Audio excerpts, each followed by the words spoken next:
Hello, hello, hello, everybody. Welcome to TLDChat Wednesday. It's Wednesday, right? Gosh, yeah, middle of the week. It's hump day. Today we have a fantastic guest that we will be getting to shortly, Matthew Richter from the Tiagi Group. And got lots of fun stories there. We're going to be talking about leadership and can it be trained? Can it not be trained? Can it be developed? Awesome, awesome conversation ahead. So feel free to stick around, click that share button, tell all your friends we're going to be hanging out talking about their favorite topic. We are the training, learning, and development community. We hang out every day here on TLDChat, hashtag TLDChat. Feel free to use that anytime on Twitter or any of your other favorite social networks when you're talking about the things we talk about. We're here every morning, 8 a.m. Pacific time, 11 a.m. Eastern time, and 4 p.m. over in the UK, across the pond, as they say. And so we've got an excellent mix. I love this time because for most of us, we need to grab a cup of coffee. And then for the other half of the time zones, they're at happy hour. So it gets to be an interesting mix. People just waking up and people just getting out of work, having a few drinks. So it makes for a good time. So tell all your friends over in the UK too that while they're throwing back a pint, they can hang out with friends and colleagues. Michael, I wasn't going to say that, but I assumed there are a few in the U.S.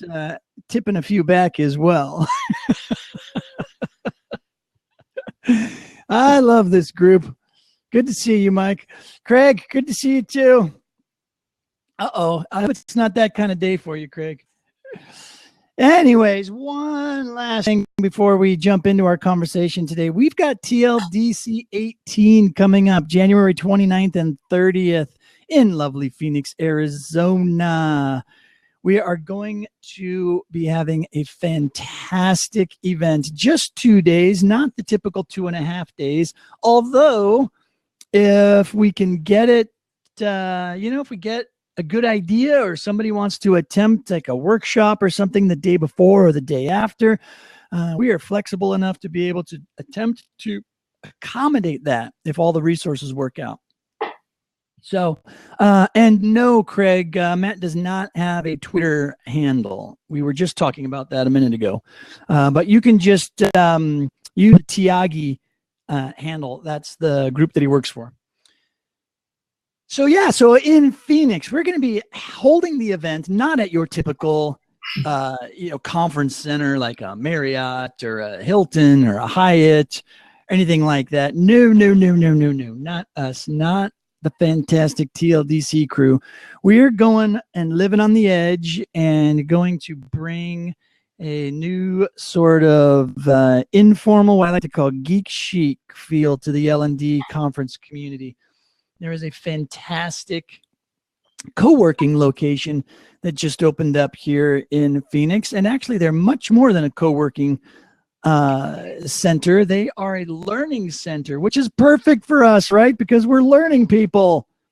So it just keeps getting better and better and better. They've got more bandwidth than they know what to do with. So you don't have to worry about really crappy conference room, hotel center Wi-Fi. There's plenty of pipe there. And so we can do some live streaming. We can work with video. You can all be connected and everybody can be happy. We've got fantastic rooms as well. Their training rooms have lots of outlets everywhere.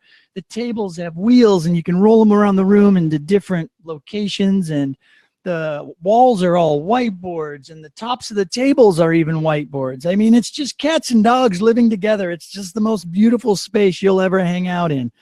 So it is the most fantastic thing. We're super psyched about hanging out there for 2 days with our colleagues and friends from the L&D community. And so we hope you will all join us. We're going to have, even though we're only 2 days, not 2.5 days, we will have more than enough value packed into those 2 days, more than you'll ever get in a 2.5 day event. I can guarantee you that. So we're going to go strong for 48 hours.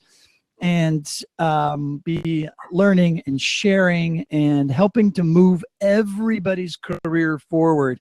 And if you don't know what I mean by that, you can talk to some of these folks who joined us at TLDC 16 and were introduced to the rings of focus. Although we like to make fun of them and call them the rings of fire, but the center of the ring is you. The second ring outside of you is the projects and the work you do. The ring outside of that is their team, the teams you work on, the people you work with, the teams you build.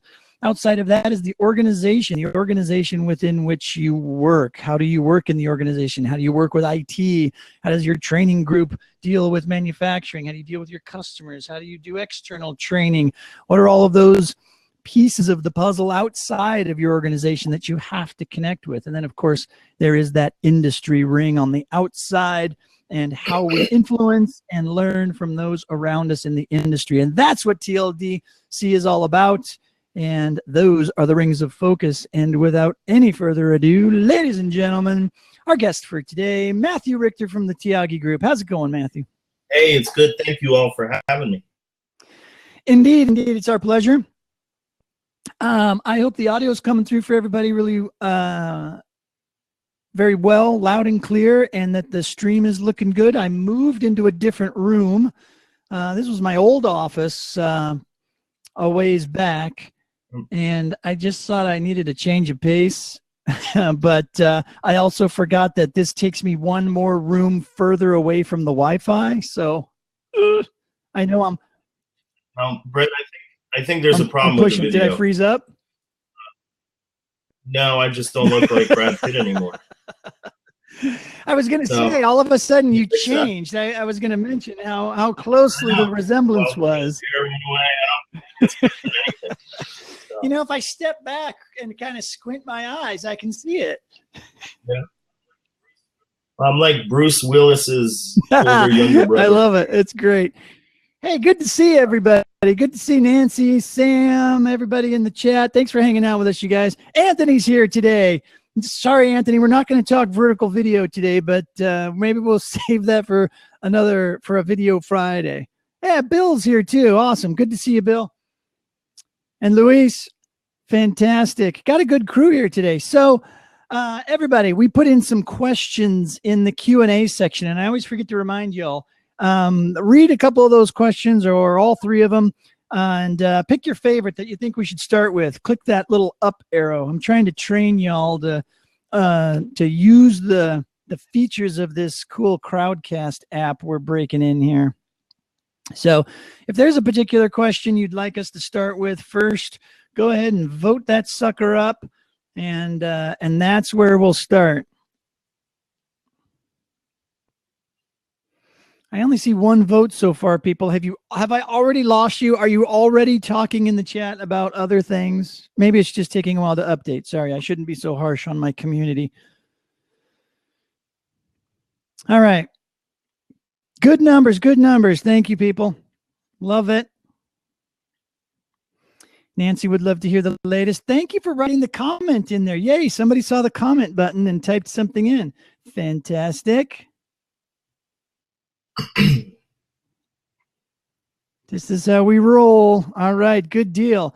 All right, so let's start with that first question. Wow, and this is a doozy. We could probably take the whole entire hour talking about this one, but oh, wait, the other one's catching up. Maybe I should hold off a few more minutes and see if we get more votes. Oh, now it's even.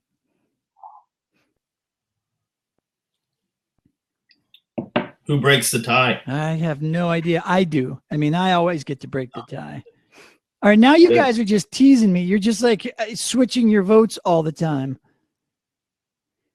All right, I'm going to click the start answering button on the one that's got the 6 votes. And here we go. So how do you assess the current state of the L&D industry? Ouch. We have to start with the hard one, Matthew. Yeah. Well, you know, as I told Brent, I don't know. And that's part of the problem. I think one of the biggest challenges we're having is people aren't paying for training the way they used to. They're looking for other ways to do things. For example, they're looking at video production like lynda.com, or they're looking for content that's prepackaged in microbits, or they're looking to curate information and stuff. But the traditional in classroom stuff is gone. It's going away. Now, do you really feel like it is going away, or is it just changing a little bit? Well, I think a lot of companies are looking at the return on their investment. So if you look at pulling people off the job and putting 20 or 25 people in a classroom, you're looking at paying an outside consultant or even using an internal trainer. The cost of having a 1-day or 2-day class is getting pretty high. It's pretty significant. But what if I can do a 2-hour video with some activity wrapped around that? Can I get the same bang for my buck? And I think a lot of executives are saying less time, less money, and let's find alternative ways to keep people doing their work. Right. And I think the key there is measuring that success on the performance impact. Yeah. As opposed to just whether or not they sat in the chair and watched it or not. Absolutely. And Deborah brings up an interesting paradox, which is some companies are indeed going back to instructor-led programs, but they're going to short 1-2 hour lunch and learns. We only have a short block to teach what used to be a 5-day program. So we're seeing instructor-led training still existing, but more and more we're finding people are trying to shrink the package. And that, I think, is an interesting trend. Yeah, I love it personally, because the way I look at it is I don't think instructor-led is going to go away. I don't think any of the delivery mechanisms that we've had in the past are ever really going to go away. They just kind of change, and we'd add more tools to the toolbox, right? There are going to be, as far as I see it anyways, there's always going to be a need for people to get together physically in a location to do some learning. It may that there may be a lot of learning that occurs before that face-to-face episode via online, via self-paced, via reading PDFs, educating yourself, whatever, but you're still gonna get some really good bang for your buck and some good value out of getting all of those people in the same space and doing an activity or something like that, right? Well, yeah, and I'm not experiencing this enough yet with clients, but I think the more, as Anthony said, the more people see the training solution as costing less. And then more importantly, the more we see the training solution as actually solving a real business problem or several business problems, the more you're going to find solutions that are integrated with online, some kind of blended approach, some kind of live version, right? It's about the solution. What solution is really going to solve the problem we've identified? Yeah, and you hit a good point though too, right? Like I have this fantasy, right, of oh, none of the models are going to go away. Everybody's just going to use the right tool for the right job. But really, to your point about your clients, at the end of the day, it really isn't really about what we want. It's really about what our business is willing to spend. What are they willing to pay for? Where do they see the value, right? It kind of matters what we think when we're told, or when we work internally and they're like, hey, you're the expert training department. You make the best decisions you can based on this wad of cash we're going to give you, or lack thereof. But a lot of times it's just, now you got to come in and just do what we ask you to do, where this is all we want you to do. Right. Yeah. And now the good news is I don't find companies calling up anymore and saying, can you come in and do a day workshop on basket weaving?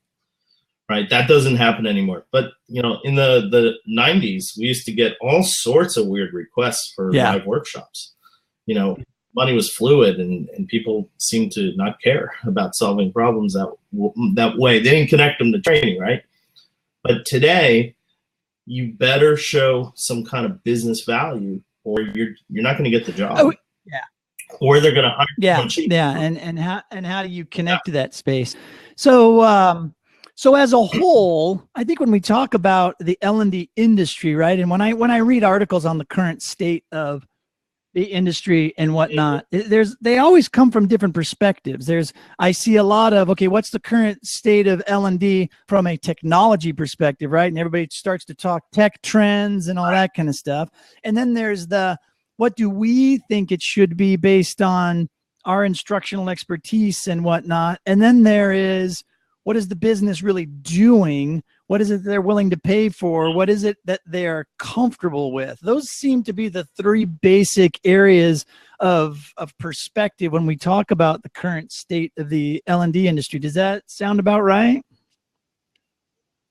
Yeah, and the more we focus on what different perspectives are saying, the less we're coming together and trying to collectively solve a problem, right? Here's the other thing. I think we've forgotten what training is. Training originally was an intervention to teach people specifically skills. And knowledge as a subset of skill, right? So, but if we're just conveying information, right?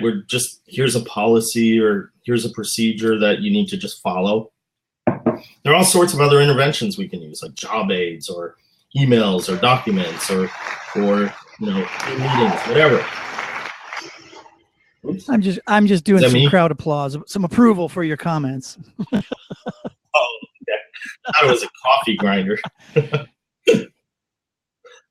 But then, training is about skill development. And the other problem is training is not about changing values, right? It's not about giving people epiphanies, or it's not about changing attitudes. If I need to change an attitude, I'll get someone a therapist. But right, so training is we should keep that in mind. It's just skill development. Anything else, there are other interventions out there that are better. So it's just one intervention. Right. It's among many. And so if we take a step back and say, how are we solving this problem? Then we can look at, is training a part of or the solution? Or what else is out there for us? How do we most efficiently and effectively solve this? Well, yeah, we had this conversation before, and Sam's been working on our definitions for us, right, Sam? I think you're pretty close to having this all figured out. Solving the L&D crisis of what's the difference between training and learning, and getting some definitions. And I like that. Information is not training. Training is information optimized for learning. But I also like the correlation to skills as well. But let's use this as a transition into our next question and relate some of this that we've set the groundwork now for as leadership, right? So what does leadership development look like? What should it look like in that context of the current state of the L&D industry? Well, this is where I usually get killed. So I think my view or my perspective on leadership is a bit out there. But my view is that leadership is not a skill. It's not a competency. It's actually a social construction. It's an idea. It's a story we tell about the people around us given a specific context. And so to me, I've rarely seen great leaders in our work environments or in our political environments actually going through training classes and becoming better. Yeah, I've always said that if your leadership needs training, maybe they shouldn't be in your leadership. Well, and I have a hard time understanding what people are defining leadership specifically in their organizations. So if you Google leadership, I think the last time I Googled it, there were over 80,000 different definitions. Oh my gosh. and very few of those definitions correlated to the 13 or 14 academically researched definitions. By the way, there's a wonderful book by Peter Northouse summarizing the theories of leadership that are out there. I think he summarized, 13 or 14 now in the most recent edition. Craig, you on that with Amazon? Can you get us a link real quick? Peter Northouse is the author, and it's Theories of Leadership. He also has other textbooks. And it's my favorite book on leadership. And it presents to me the conundrum we face, which is leadership is really just how we define it. And so the real problem we have then is leadership then becomes something that we just construct in our culture of the organization or national culture or whatever. Yes, leadership theory and practice, I believe, is it. There's the minute we take a break for a second, I'll pull it out and put it up. At about 8:30, I'll take a break and allow you to give you a chance to do that kind of stuff, to find books, you know, take a restroom break, grab a sip of coffee, read the chat, whatever. But yeah, so before we hit that up, though, yeah, I just wanted to give a shout out to Bill Harrison, who I saw jump into the chat. I don't know if he's still here or if he had to bug out, but he's got a lot of great thoughts on the leadership stuff too. So I'd be curious, Bill, to hear what you think. I mean, I know most of that, but maybe if you have some thoughts related to this conversation, maybe, and if you're able to, I could pop you in the video and you could jump in and join the conversation. We could make it a threesome in the video windows, but yeah, so if we construct that, if leadership is more of a cultural thing, then that also takes us back, because we do talk a lot about culture here in TLDC conversations and how we can impact that and what does that mean. So, is there a way? Like, I don't know, I guess, is there a way that learning and development professionals or the learning and development team can help influence a leadership culture? Yeah, so before I answer that, let me clarify one thing. There's a wonderful, wonderful book by an Israeli historian named, it's either Noah Yuval Harari or Yuval Noah Harari, and it's called Homo Sapiens. And in the very beginning of the book, he says the real thing that differentiates humanity from the animal kingdom is the fact that we can collectively tell stories.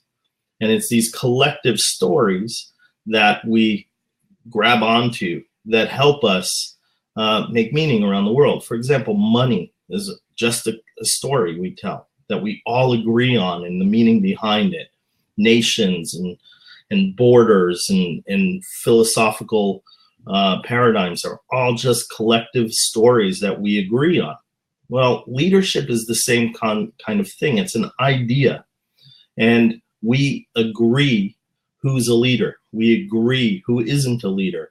And over time, those views will shift and change as new information comes in, new context. So taking that idea that it's a story, that it's a collective story that we tell about people and ourselves and other people, then what can we teach? We can teach people how to manage a brand. We can teach people how to seize opportunities and help create stories about how to interpret those opportunities. We can create opportunities for people to understand how other people are talking about them. In many ways, the study of leadership in organizations should be a study on branding and marketing, right? What I'm finding is people are not learning one set of traits or skills and then always prescriptively becoming leaders. It's not working, right? Take any leadership model and I'll show you just as many examples where that model failed. Right. So, well, there's a good question then here. I saw Sam mention, so if someone is interested in becoming a leader within their organization, what then do you provide to help? Well, I would ask them, what is it you mean by that? Are you saying I want a position in the organization? So is being a leader for you taking an executive role in the organization? If so, let's look at what it means to become an executive in this culture. And let's look concretely at the specific steps and politics you need to play to get that role. So perfect. Because that was going to be my follow-up question. And sorry, I don't mean to cut you off, but semantics is another big thing we struggle with in our industry, and the words. And I think a lot of people will confuse the job position with the term leader, when in fact, so I like, Right. so my question was going to be, what term do we use for that person that is identified in the hierarchy of the business structure as being sort of at the top, but as opposed to leader? Because there can be plenty of leaders that are on the bottom of that org chart too, right? So I think you can call them anything you want. I think what we need to do is recognize that if we want to teach leadership, we need to get concrete about what it is we're specifically teaching that's skill oriented, and align that directly to the role and position they want to have, whether that's a formally named role or an informal role around function. I'm less interested in the name or the naming conventions. If the organization wants to use the word leadership, go ahead. They can use the word sunflower as a title. It doesn't matter. What matters is we get concrete in deciding what the specifics are around behaviors, around skills that actually are going to align to that position and so forth. Yeah. So Sam, I think that that plays into what you're trying to do very nicely, and that very discreet, defining these terms and really getting to a point where we know what it is that we mean when we say certain things, when we're talking about certain things. That is part of becoming a mature industry, is having terms and definitions that we can all agree on. And yeah, Anthony, good coding language there. I think everybody would agree that decision makers are not necessarily the leaders of the organization.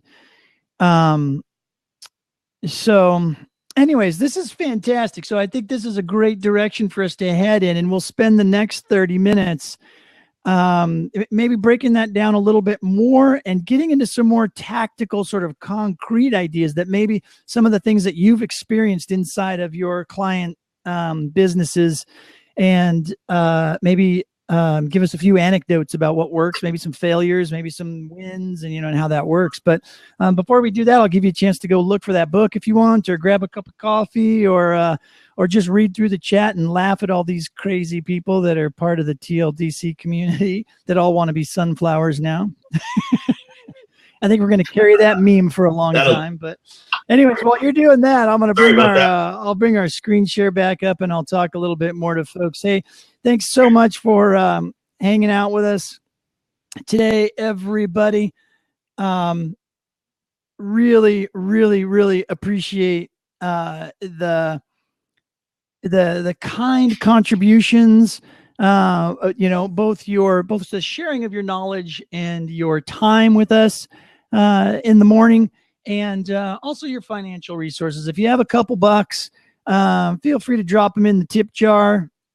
And if you like what we're doing here at TLDC, and we've had so many generous donations so far, and it's just it warms my heart to know that that we're doing something good and adding value to the community, and that that you guys like it and you want us to keep doing it. So we can keep this up, and we can keep the infrastructure rolling, and even improve it a little bit when we when we know that we have support from our community members. And so thank you very, very much.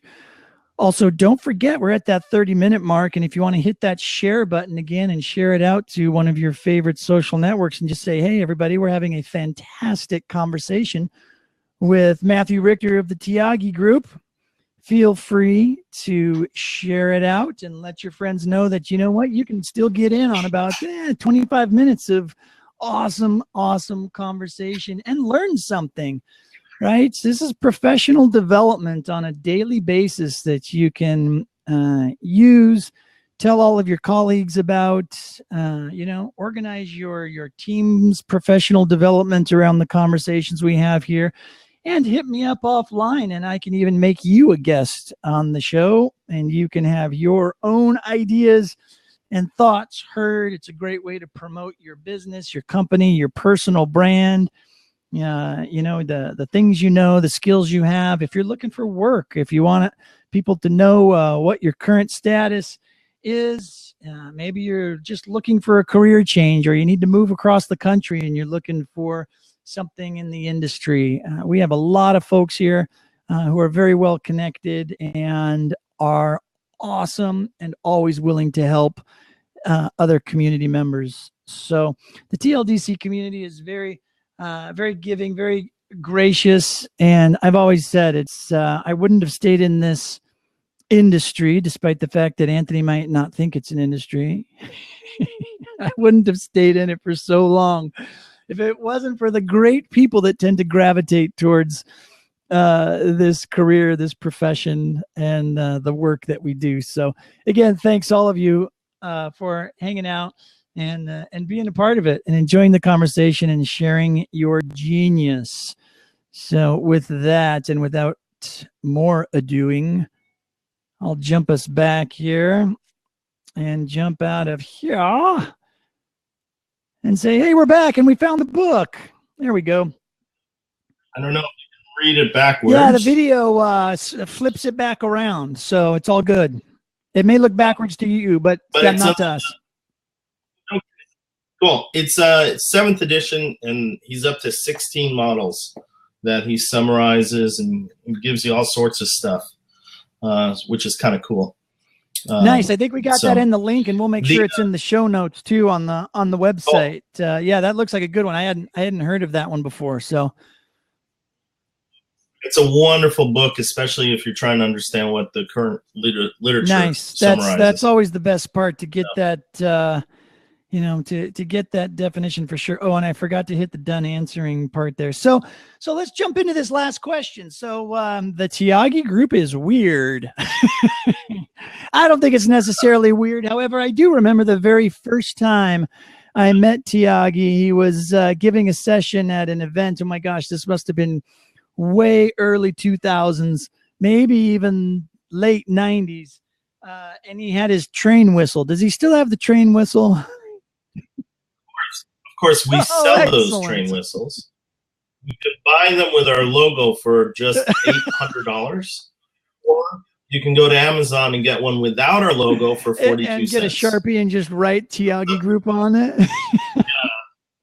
Maybe that's what we'll do for TLDC 18. Luis, maybe we could buy a bunch of the wooden train whistles and get TLDC 18 stamped on them.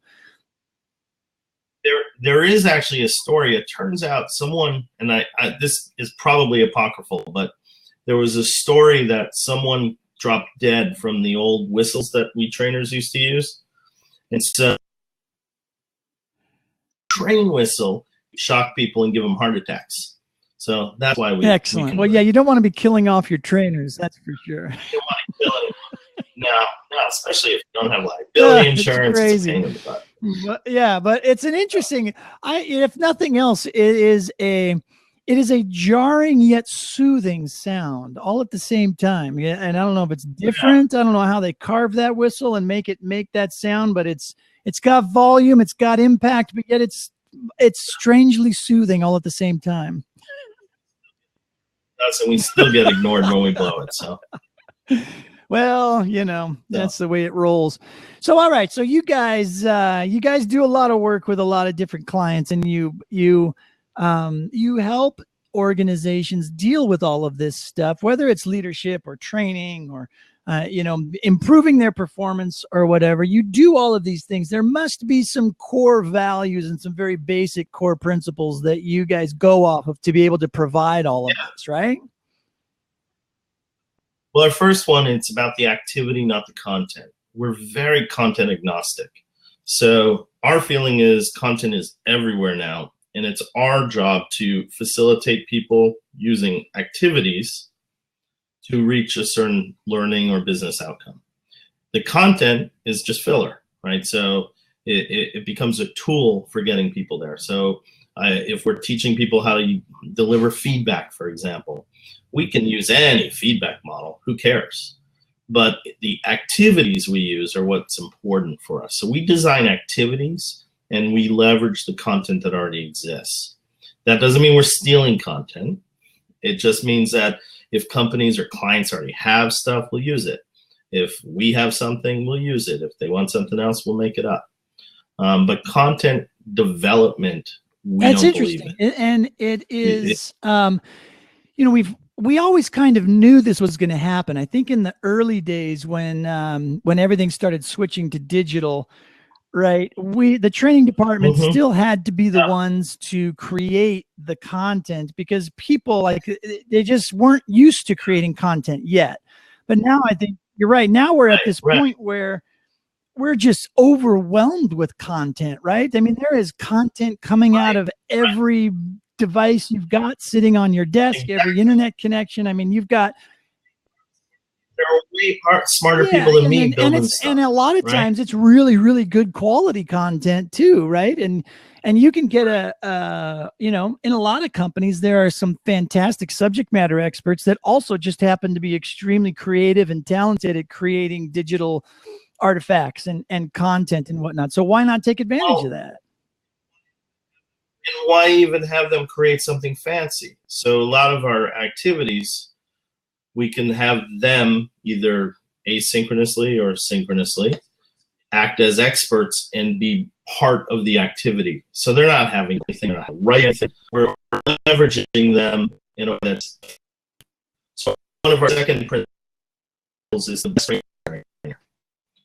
Right. So the idea there is we're making participants do all the work, not us as the trainer, not us as the designer, not us as a facilitator. It's all about getting the participants to do it. Right. So, in fact, Tyagi says we should let the inmates run the asylum. That's one of his big mantras. And I love that. Right. It's about getting them to do the work. Yeah. And there's, and thank you, Paul. I appreciate that.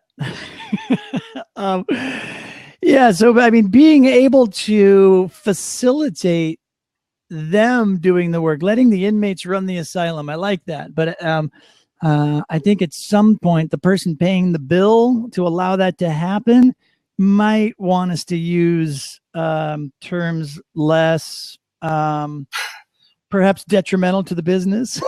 We did in the 70s, Tyagi came up with an activity called group grope. But in the HR had a problem with it. So I was going to say that might not go over too well today. we've had to change names. Absolutely. But nice. Yeah.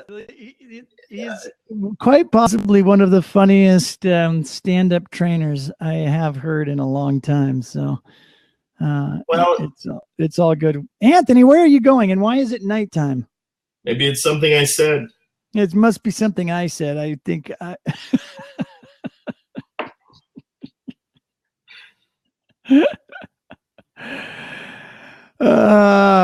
maybe I missed the earlier part of the conversation. But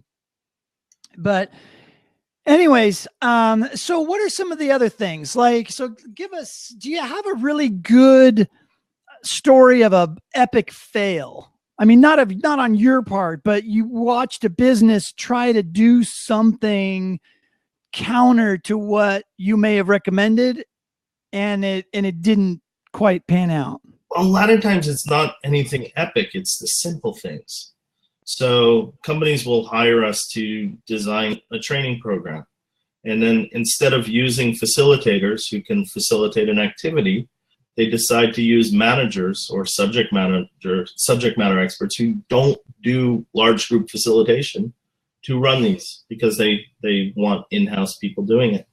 And of course they fail. You know, put any person up in front of a large group who doesn't do it regularly, and they're going to be uncomfortable. And you're asking them to facilitate dynamics. So it's the little things, I think, that cause epic failures, right? You don't find a lot of. I once had an HR group. I was going to India, and you know, my partner's Indian. We're in Chennai 2 or 3 times a year, right? We work with large Indian companies. but the client was an American company with an Indian office, and they mandated that I sit through cultural indoctrination training before I go over and facilitate our course. And they even call it indoctrination. I like that. Right. So the first thing they tell me is Indians, mind you, Indians covering the entire billion population, right? Right. Indians don't like to play games. Okay, don't hire me if you don't want to play.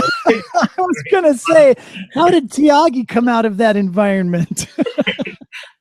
So, the second thing they said is Indians, again, covering the entire billion-person population, don't like talking about money. And lastly, they said Indians never like it if you joke about religion. So I had, and then they had these two 20-year-old HR people escorting me, right? So I opened the class with Tyagi's joke. This is Tyagi's joke. That I don't believe in reincarnation, but it's okay. I did in my previous life. You see the two HR people stand up, and then I take out. I'm working in dollars, and I take out a $10 bill, and I tell them I'm going to auction off the $10 bill. It goes to the highest bidder. I'm trying to think about, all right, I covered religion, I've covered money. Now, how do I get a game in? So, well, I think an auction can be considered a game, so you're covered right there. Right, but those, again, it's these little things that I think cause people to fail. I think we've removed humor. Like I've been told to take out jokes or topically related irreverence in our materials. When we do a handout, if I make a joke about this, it's a stupid joke even. Like, the material you're about to read is a bit stupid, but read it, something like that, and I get yelled at. I think my gosh. we're removing a sense of playfulness and fun, and I think that leads to epic fails. Yeah, that's a great point. We get so uptight in the enterprise these days. And then they wonder why people can't relate to each other, and why there's low levels of trust, and why there's, any sort of HR issues. And I understand, all of the legal ramifications and all that kind of stuff. But the idea of everybody's just too damn sensitive. Let's just leave it at that. All right. This story may make me sound horrible, but I was in England, and I'm working for an engineering company, and every person in the room was male. Every person in the room was at least as fat as me. Every person in the room was bald, and no one had a tan better than me. So I made a comment about how you all look the same to me. All right. The room laughed. The really, really handsome young HR guy stops the workshop, pulls me off, and says, "You can't say things like that." Oh my God. So, there's a little bit of, come on, man, let's not take life so seriously. Have a little bit of fun. Yeah, we try to lighten things up a little bit around here. I got to say, this is it's one of the reasons why I originally wanted to start this. We back in 2016, I think I told you, we did we started a version of this called L&D Talk in 2016, and that was, it was all just based on, I just want to do this, right? I just want to, for an hour a day. You know what? Hold on a second. This is my daughter. She's in London. I want to make sure she's okay. Hi, honey. I'm fine, except I'm live on video. Can I call you back? You just called me twice, so I thought something might be wrong.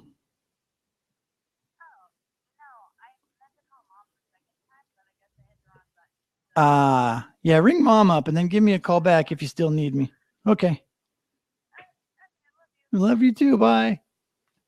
Well, there you have it. Hey, I should have put her on FaceTime and had her talk live with everybody. Yeah, I should have muted. I know, but whatever. I didn't think the conversation would get crazy. I was going to try to hang up on her anyways. It's okay. We can do that because we're chatting all the time. So it's all right. Uh, But anyways, yeah. So so we started this because I like this kind of the more relaxed conversation. I think more learning happens in this type of environment, this type of atmosphere than in anything that could ever be, formalized. And the only story that I have that kind of relates to this is back when I worked at Intel, and they and web conferencing software first became a thing. So I'm showing my age. But I remember thinking to myself, wow, I could do like a standing meeting, and I could set up, and I could just have anybody, join the group, right? It was a little bit harder to pull a group thing off, but, and I would call it, I forget, I called it the Web Dev Hour. That's right. Because we were all just getting into learning how to do e-learning stuff via web and all that kind of stuff. And oh my gosh. And it wasn't an officially sanctioned Intel meeting or anything like that, except Intel has very strict rules about if you're going to have a meeting, you have to have an agenda. There has to be a reason for everybody that's there showing up and all that kind of stuff. And I just threw all the rules out the window and just said, we're just going to have a topic and we're all just going to hang out and we're all just going to talk. And oh my gosh, there was one manager who just about lost herself over this. And she ran it up the flagpole to leadership. And how can he be doing this? And I'm like, people really like it. And I'm getting all sorts of fantastic feedback from people that are saying, do it more. And we should have more stuff like this. And eventually I was shut down, but, we did something there. My very first corporate job, I put together an informal managers forum, and we'd meet every Friday night at the Elmwood Inn in Rochester, New York. And, we had to have the agenda too. I don't know why everyone is into agendas. So I put down round 1, round 2, round 3. After 2 weeks, we got caught. Yeah, I get the rules. I mean, don't get me wrong. I do get why they have rules, because in a gigantic Fortune, 100, Fortune 10 company, whatever they are these days, the meetings do get out of control, and there's got to be a way to help people say, listen, I'm not going to that. It's not going to be worth my time. So people need to know why they're going to be there and all that kind of stuff. But this wasn't really a classic meeting, and it was just, but I do get it. I don't want to knock on all the people who created those rules and help define effective meetings, right? Because they're, what? I'll do the knocking. Okay. Knock those crazy meeting people. Yeah, smile once again, Yes, it's all good. Yeah, if we take this L&D stuff too seriously, there are way, way bigger fish to fry. Yeah. Right? That's the other side of the coin. Serious stuff in life, come on. Yeah, there are far more serious things going on than what we can possibly be doing or not doing in any sort of environment. What else does it? Sorry, I was just going to say, anybody in the chat, you guys have any specific questions? Hey, Eric, Rochester. Are you from Rochester, Eric?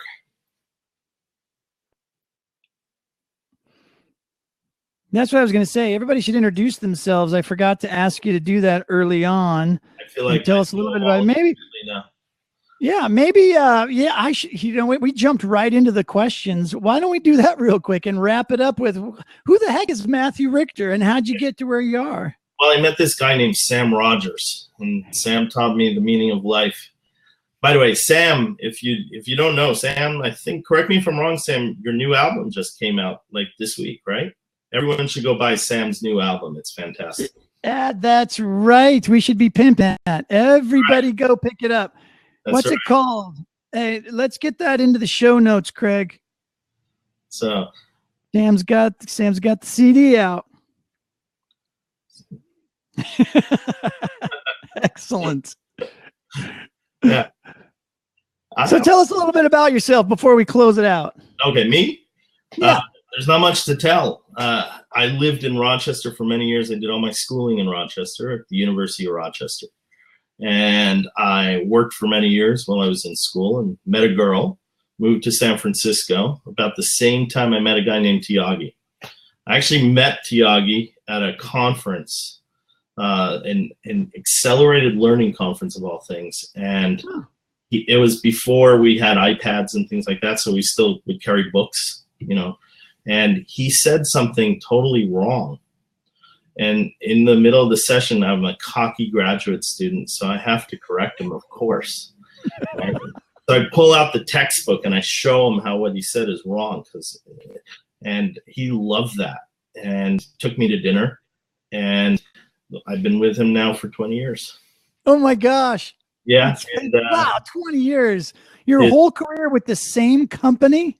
Well, actually, I'm kind of old. So I worked for the California State Judiciary for a while. Okay. In Rochester for a company called the Sutherland Group. I was a consultant on my own in Rochester for a while. Gotcha. And several other companies in California. So Tyagi and I had starts and finishes, and we formally became partners in 2003 with his son Raja. And so the company is the three of us. Nice. That's awesome. Yeah, it's a family business. So Raj and I outvote Tyagi all the time. Well, somebody's got to, you know, you're just the guy to put him in his place whenever he says something wrong, right? Right. No sense changing how you do things now. But my big passion in life is history. I love studying history. And for the last several years, I've been really into U.S. presidential history. And that's what got me interested in the whole leadership stuff. What I realized is a lot of our views on the U.S. presidents were fluid. They would change over time. And because they changed, I started to wonder, you know, what did that mean in terms of their knowledge, their skills, their abilities around leadership? But our stories of them would fluctuate. And so that's how I started getting into this whole leadership story. Gotcha. Okay. Yeah, that's a great way to get into it too, because I'd imagine there are a lot of correlations to be made. There are tremendous linkages to business.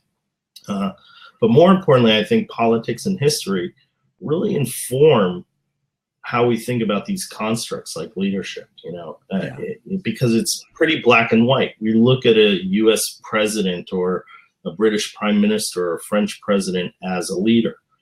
Well, okay, they have that name and they have the title. Now, what is it about them that people are following? And it makes it kind of easy to study, right, and to make the links to. Where in business, we don't have those black and white linkages. Yeah, do we have those linkages though to now that, like, you know, the industrial age has been around for so long, and now we roll into the digital age and the knowledge age?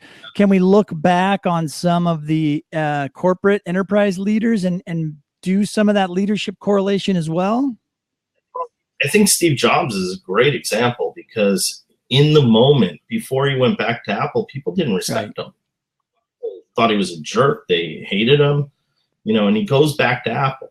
And even in the first couple of years, people are not thinking he's going to do well. He's not going to succeed. And the iPad comes out, and all of a sudden, Steve Jobs is viewed as a genius. And I'm not taking anything away from him. But if you think about how in the moment he was viewed versus how he's viewed after what he did, it changes, right? So that idea of time and perspective in how we view leaders is so vital. And that's why this whole idea of connecting leadership to branding and marketing becomes important. Steve Jobs is not considered a great leader until almost his death. We don't start viewing him as the great guy that led Apple, right? And people still hate him if you talk to people, right? That he was still cruel. And if you think about all the things he did as a leader, very few of his characteristics are things we want to teach in our leadership workshops either, right? We don't want people doing those things. Or if you look at music conductors, right? The conductors of the 40s and 50s were, I don't want to say a bad word, jerks. Think of a worse word for jerks, right? They were horrible human beings. They would scream at people, and yet they were considered at the time phenomenal leaders. Yeah. So our view of it has shifted so much that it's amazing for us to look at it with that perspective. And that's why this whole narrative thing really interests me. You know, how do we tell their leadership Yeah, that's story? awesome. I love that. And it's a great way for us to wrap up the morning, actually. As we roll close to that 9 o'clock hour, we should probably say goodbye. But first, just to say thank you for hanging out with us, Matthew. Oh, thank you. And I love Cab Calloway too. So, thank you, Anthony. I was first introduced to Cab Calloway watching the Blues Brothers. I knew about jazz music, and because I played in band in growing up in the school jazz bands and whatnot, but didn't really know much of the history. And then I saw my parents let me go see the Blues Brothers, even though it was R-rated. And that was how I got introduced to all those names. And I was like, oh, I have to go see who these people are and who that wrote all these songs, all these original artists. Yeah. So good stuff. Yeah. Well, anyways, hey, listen, Matthew, thank you so much again. Really appreciate it. And you know what? If Tiagi wants to come on and hang out with us, you tell him he's got an open invitation anytime. Love that. Perfect. All right, man. I'm going to close out your video, but you'll still be in the chat here, and you can jump into the chat window and chat with some folks if you want to. I'm just going to do some wrap up stuff here, but again, thank you very much. Really appreciate it. Yeah. We'll talk to you later. Thanks, everyone. All right, folks. Thanks again. That's another one in the can for Wednesday. TLDChat talking about leadership stuff and training and learning and learning and training and development and performance. You know, maybe we should be TLDPC, training, learning, development, and performance, and community and chat and conference. Maybe, I don't know, but either way you look at it, it's all good stuff. You guys are great. Thanks for hanging out again. Put a little tip in the tip jar if you don't mind, and you click that share button. Tell everybody that you know that there are these cool cats doing some jazz hands every morning, 8 a.m. Pacific time. And that's yes, Sam, I know it's not a bad name. It's real. It's very on point. Can we just put it that way? Long story, folks, but anyways, yeah, so it's Wednesday. Tomorrow is Thursday, and I don't think we have any guests tomorrow, which means it's going to be an open forum day. And we'll be keeping it open to you and your questions tomorrow. And then, of course, Friday is Video Friday. It's always our favorite with our sponsor, TechSmith, who are the creators of Snagit and Camtasia. We've been doing some free giveaways. And, we're going to surprise you guys from now on. You're just going to have to show up and see if we're going to do a giveaway or not. It's we're planning on doing some more, but maybe not quite as often as we used to. But I do have some key codes to give away, so it could happen at any time. Thanks again, everybody. It's been a fabulous day. Be sure to register for TLDC 18 before it gets sold out. We're capping this thing at 100 people, so get your registration in soon. And maybe if you're one of the early folks, we will craft a VIP experience or something like that for you. But we appreciate your support again, everybody. In whatever way you can support what we do at TLDC. We appreciate it very much. Thank you. Everybody have a great day. Get back to work and do some good stuff. Cheers.